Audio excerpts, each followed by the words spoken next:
এটা একটি সম্পূর্ণ কাপল পার্ক। তো আজকের ব্লগটা থাকবে কাপল পার্ক নিয়ে। তো এই পার্কের ভিতরে আপনি মেয়ে ছাড়া প্রবেশ করতে পারবেন না, বা এখানে প্রবেশ করা নিষেধ। আপনার সাথে যদি মেয়ে না থাকে তাহলে এখানে আপনি প্রবেশ করতে পারবেন না মোটেরও। তো এই পার্কটা কোথায় অবস্থিত, কিভাবে যাইবেন এই পার্কে, তো আজকের ভিডিও তো A to Z আমি বলে দেবো। তার আগে বলে রাখি, যারা আমার চ্যানেলটা সাবস্ক্রাইব করেন নি এখনই সাবস্ক্রাইব করে বেল আইকন বাজিয়ে দেন এমন এমন ভিডিও পাওয়ার জন্য। আর যারা টিকটক থেকে আমার এই ভিডিওটা দেখতেছো, তারা টিকটকের বায়োতে আমার ইউটিউবের লিঙ্ক দেওয়া আছে, ওখান থেকে আমার ইউটিউব চ্যানেলে ঢুকে আমার চ্যানেলটা সাবস্ক্রাইব করে রাখো। তো বেশি দেরি না করে ভিডিওটা শুরু করি। তো এই পার্কে আমি ঢাকা থেকে যাব। তো আমাদের জেলা ডিস্ট্রিক্ট আমাদের খুলনা। তো ঢাকা থেকে আমি খুলনা সোনাডাঙ্গার উদ্দেশ্যে রওনা দিচ্ছি। তো সোনাডাঙ্গাতে নামার পরে এখানে যাইতে হবে তোমার যে কোনো সিএনজি ধরে রূপসা ব্রিজ, রূপসা ঘাট। রূপসা ঘাটে যাওয়ার পরে ওখান থেকে আপনার নিচ দিয়ে চলে যাইতে হবে ভূতের আড্ডা। রয়্যালের সামনে দিয়ে ডাইরেক্ট ভূতের আড্ডা চলে যাইতে হবে। ওখানে যে কোনো ইজি বাইকের বললে হবে যে আঙ্কেল আমি ভূতের আড্ডা যাব। তো কাপল পার্কটা আগে ছিল ভূতের আড্ডা নামে। তো আমি কাপল পার্কের সামনে চলে আসলাম। তো সামনে একটা বাঘ মতো কুকুর নাকি দেখা যাচ্ছে। যাই হোক, তো আমি টিকিট কেটে ভিতরে ঢুকলাম। তো আমার সাথে মেয়ে নাই, তো আমি কীভাবে ঢুকছি এটাও আমি আপনাদের ভিডিওর ভিতরে বলে দেব। তো আগে এটা ভূতের আড্ডা ছিল। পার্কের নাম, এখানে আগে ছেলে মেয়ে ছোট বড় আত্মীয় স্বজন সবাই ফ্যামিলি নিয়েও ঘুরতে আসতে পারতো। এখন আপাতত এটা এখন মানে বুঝতেই তো পারতেছেন ভিডিও দেখে যে পরিষ্কার করা হয় না কতদিন ধরে, সব কিছু ময়লা পড়ে আছে এখানে দেখেন। আর এখানে আমি এখান থেকে 5-6 বছর আগে যখন ঢুকছিলাম এর ভিতরে, সেখন এগুলো অনেক সৌন্দর্য ছিল, ভাস্কর্যগুলো অনেক মানে পরিষ্কার পরিচ্ছন্ন রাখা ছিল। আর এর ভিতরেও পানি জমে গেছে, মশা জমজমাটের ভিতরে। তো যাই হোক, তো এই পার্কটা এখন কাপল পার্ক হিসাবে পরিচিত। আগে ছিল ভূতের আড্ডা। এটা একটা গুহা মতো, এর ভিতরে তো পানি, এই জন্য ঢুকলাম না আর কি। আর এখানে এই কাপল পার্কের সাইডে আছে খুলনা ইকো পার্ক। ইকো পার্কে এর পিছনে তো ভূতের আড্ডা, ভূতের গুহা থাকবে না, এটা কখনো হয় না। তো আমি দেখি ভূতের গুহার ভিতরে ঢুকি, ভূতের ভিতরে আছে কিনা। তো এখানে আগে সাউন্ড সিস্টেম ছিল, এর ভিতরে ঢুকলে সাউন্ড বাজতো, অনেকেই ভয় পাইতো, লাইটিং ছিল, এগুলো এখন আর নাই, বর্তমানে সব বন্ধ আছে। এখন এখানে কাপল পার্ক, এখানে পাখি ছাড়া কেউ ঢুকতে পারবে না, মেয়ে ছাড়া ঢোকায় নিষেধ। তো আমি কিভাবে এর ভিতরে ঢুকছিলাম, আমি যখন এই পার্কটার ভিতরে ঢুকলাম, ঢোকার সময় আমাকে বলছিল যে এখানে মেয়ে ছাড়া ঢোকা যাবে না। তো আমি বলছিলাম যে আমার 2টা টিকিট দেন। বলছে মেয়ে কই, আমি বললাম যে ও বাসা থেকে আসতেছে, তো আমি ভিতরে ঢুকে বসি, ও আসুক, আমার 2টা টিকিট দেন। ওই কথা বলে আমি টিকিট কাটায় ভিতরে ঢুকছি। তো আপনারা কিন্তু এখানে মেয়ে ছাড়া ঢুকতেই পারবেন না।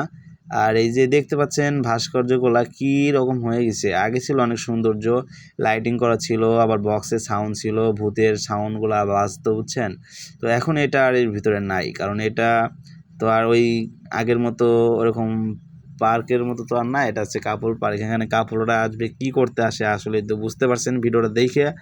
তো আমি আপনার যে কাপল পার্কে যে মানে কাপল পার্কে যে মেয়ে ছেলেরা আসে তারা কোথায় থাকে, কিভাবে মানে এখানে মানে প্রবেশ করে, ওটা আমি দেখাবো। তো এখানে এই যে সামনে এগুলো আগে বাচ্চারা খেলা করতো, এখন বাচ্চা কাচ্চা কেউ ঢোকে না এর ভিতরে, শুধু কাপল পার্কে। আগে ছিল 20 টাকা টিকিট, এখন 300 টাকার টিকিট, মাথা পিছু 300 টাকা, 600 টাকা কাপল পার্কে ঢুকতে গেলে। তো আমি সামনের দিকে আগায় যাব, সামনে এর ওই সাইডে একটা তোমার সুইমিং পুল আছে। তো ওই সুইমিং পুলে আগে বাচ্চারা কম টাকায় সাঁতার শিখতে পারতো, যারা সাঁতার কাটতে পারতো না এখানে এসে সাঁতার কাটা শিখতো। তো এখন বর্তমানে এখানে বড়রা জায়গা করে নিছে, এখানে ছোটরা কেউ প্রবেশ করতে পারে না। তারপরে আপনার এই সাইডে আরও অনেকগুলা ভাস্কর্য আছে, আর এখানে ছোট বাচ্চারা আসে না, এর জন্য পানিও পরিষ্কার করা হয় না। আর সামনে যে কনসার্টটা দেখতে পাচ্ছেন, ওখানে নাচ গান করে সবাই, আগে করতো, এখন আর নাচ গান তো দূরের কথা, এখানে তো কাপল ছাড়া প্রবেশ করতে পারে না। তো বেশি দেরি না করে আমি এখন যাব আপনার সামনে যে একটা গেট আছে, এই ভূতের আড্ডার ভিতরের একটা গেট আছে, ওখানে আপনার সব কিছুই হয় আর কি। তো কাপল পার্ক কি হয় বুঝতে তো পারতেছেন ভিডিওটা দেখে। তো আমি বেশি দেরি না করে সামনের দিকে আগায় যাচ্ছি। আর এখানে যে ভাস্কর্যগুলো আছে দেখেন কী অবস্থা, কেউ যত্নও করে না, পরিষ্কারও করে না, আর পরিষ্কার করার কোনো প্রয়োজনই মনে করে না। তো বেশি দেরি না করে আমি সামনের দিকে আগায় যাই। তো আমি সামনের দিকে আগায় যাচ্ছি, আগায় যাওয়ার পরে দেখা যাচ্ছে ওখানে সামনে একটা যে রুমটা দেখাচ্ছে, রুমের সামনে একটা চেয়ার নিয়ে একটা লোক সবসময় বসে থাকে। তো সেখানে আমি যাচ্ছি, এই যে গেট দিয়ে প্রবেশ করলাম। তো এখানে যে চেয়ারে যে লোকটা বসে থাকে তিনি আমার মঠের ভিতরে প্রবেশ করতে দেবে না। তো উনি বলল যে এখন ভিতরে প্রবেশ করা যাবে না, আগে আপনি কাপড়কে নিয়ে আসেন, মানে আপনার প্রেমিকারে আপনার পাখিরে নিয়ে আসেন। তো উনি ওয়াশরুমে গেছে আর আমি বললাম ঠিক আছে আপনি ওয়াশরুমে যান, আমি এদিকে দেখতেছি, সমস্যা নাই। তো উনি বললো আচ্ছা ঠিক আছে ভাই আপনি এখানে বসেন, আমি ওয়াশরুমে যাবো আর আসবো। সেই ফাঁকে অল্প একটু সময়ের ভিতরে আমি ভিতরে ঢুকছি, ঢুকে ভিডিও করছি। তো এখানে দেখতে পাচ্ছেন যে ছোট ছোট যে রুমগুলা, এই রুমগুলা যে মানে বুঝতেই তো পারতেছেন যে কাপল রুম, কাপল পার্ক। তো এখানে আমি একটু মানে ওইভাবে তো স্পষ্টভাবে দেখাইতে পারবো না, আমি নিচে দেখাই কিছু, আপনারা হয়তো দেখতে পাবেন। আমি আপনার অল্প অল্প কিছু ভিডিও করে দেখাচ্ছি, বুঝতে পারবেন, ঠিক আছে? এগুলার নামও আমি নিচ্ছি না। আর আমার ভিডিওর ভিতরে আমি আজকে ফেস দেখাচ্ছি না, কারণ হচ্ছে কাপল ভিডিওতে কাপল পার্ক হিসাবে তো এগুলা আসলে ফেস দেখানো ঠিক না, এর জন্য আমি আমার ফেস দেখাচ্ছি না। তো যাই হোক, এখানে যে ছোটো ছোটো রুমগুলো দেখতে পাচ্ছেন, এই যে প্রত্যেকটা রুমের উপর দিয়ে ছাউনি দেওয়া আছে, ভিতরে কে আছে এটা দেখা খুব মুশকিল দূর থেকে। তো এর ভিতরে এখন আমি বেশিক্ষণ আর থাকবো না, যেহেতু আঙ্কেল আবার ওখানে বাইরে ওয়াশরুমে যাওয়ার কথা কয়ে গেছে, আমি চুরি করে ভিতরে ঢুকছি। তো যে আঙ্কেল যদি আইসে আমার দেখে যে আমি ভিতরে ঢুকছি, তাহলে আমার উপরে অনেক রেগে যাবে, এমনকি আমার বকা দিবে, আবার কি জরিমানাও করতে পারে। এজন্য এর ভিতরে বেশিক্ষণ থাকবো না, আমি বাইরের দিকে যাব। বাইরের দিকে অতি শীঘ্রই যাওয়ার চেষ্টা করতে হবে, কারণ আমার তো কোনো কাপড় নাই, আমি মিশা কথা বলে ঢুকছি ভিতরে। আর যদি বা জানতে পারে যে আমি মিশা কথা কয়ে ভিতরে ঢুকছি, তাহলে তো আপনারাই বুঝতে পারতেছেন আমার অবস্থা কি হবে। আর এই দেখেন আসলে নিচে কত কিছু ফেলানো, এগুলোর নাম আমি ভিডিওর ভিতরে নিচ্ছি না, তো আপনারা জুম করে দেখে নিন। তো যারা আমার ইউটিউব চ্যানেলটা এখনও সাবস্ক্রাইব করেন নাই, অবশ্যই সাবস্ক্রাইব করে দেন। আর যারা আমার টিকটকের থেকে ভিডিওটা দেখতেছো বা ফেসবুক পেজেতে দেখতেছো, অবশ্যই আইডিটা ফলো করে দিবা। আর আগে যে এই পার্কটা ছিল, হ্যাঁ, আমরা যখন এখান থেকে 5-6 বছর আগে এই পার্কে গেছিলাম ঘুরতে, সেখানে বয়সটা অনেক অল্প ছিল।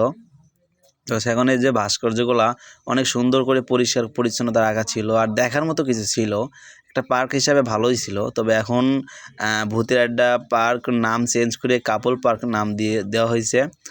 তো আপনারা যদি এখানে আসতে চান তাহলে কিভাবে আসবেন, কি করে আসবেন, বা A to Z আমি আপনাদেরকে অবশ্যই বলবো। আমার এখানে নাম্বার দিয়ে দিচ্ছি ডিসপ্লেতে, এখান থেকে নাম্বার নিয়ে আমার লগে যোগাযোগ করবেন, হোয়াটসঅ্যাপ বা ইমোতে যোগাযোগ করলে আমি আপনার পুরো ডিটেলস দিয়ে দেবো। তবে এখানে আসলে একটা সমস্যা আছে, এখানে আসলে আপনার মনে করেন হোস্টেল তো নাই থাকার মতো, এখানে কিন্তু রাত কাটানো যায় না। এখানে আপনি ঢুকবেন, ঢোকার পর আপনার কাজ কাম হয়ে যাবে, আবার বাইরে চলে যাইতে হবে। এখানে আবার বেশিক্ষণ থাকা যায় না, থাকলে আবার অনেক সমস্যা হয়। তো এখানে সমস্যা হয় বলতে যে কেমন, যে আপনি অনেকক্ষণ থাকবেন, রাত হয়ে যাবে, সন্ধ্যা হয়ে যাবে, পরে কিন্তু আপনার যদি পরিচিত কারোর বাসা থাকে আশেপাশে, তাহলে আপনি এখানে থাকতে পারবেন, তাছাড়া এমনি এর ভিতরে থাকা যাবে না। আর থাকতে হলে আপনার এখান থেকে আবার গাড়ি ভাড়া করে রয়েলের মোড়ে যাইতে হবে, রয়েলের মোড়ে গিয়ে ওখান থেকে রয়েল হোটেলে থাকতে হবে। আজকের ভিডিওটা এই পর্যন্ত। তো ভিডিওটা যদি অবশ্যই ভালো লেগে থাকে, একটা লাইক কমেন্ট শেয়ার অবশ্যই করবেন। আর আপনারা এখানে আসতে চাইলে অবশ্যই আসতে পারবেন, সমস্যা নাই। আর এমন এমন ভিডিও পাওয়ার জন্য আমার ইউটিউব চ্যানেলটা অবশ্যই সাবস্ক্রাইব করে রাখবেন। আর যদি টিকটক ফেসবুক পেজের থেকে দেখে থাকেন, তাহলে আইডিটা অবশ্যই ফলো করে রাখবেন।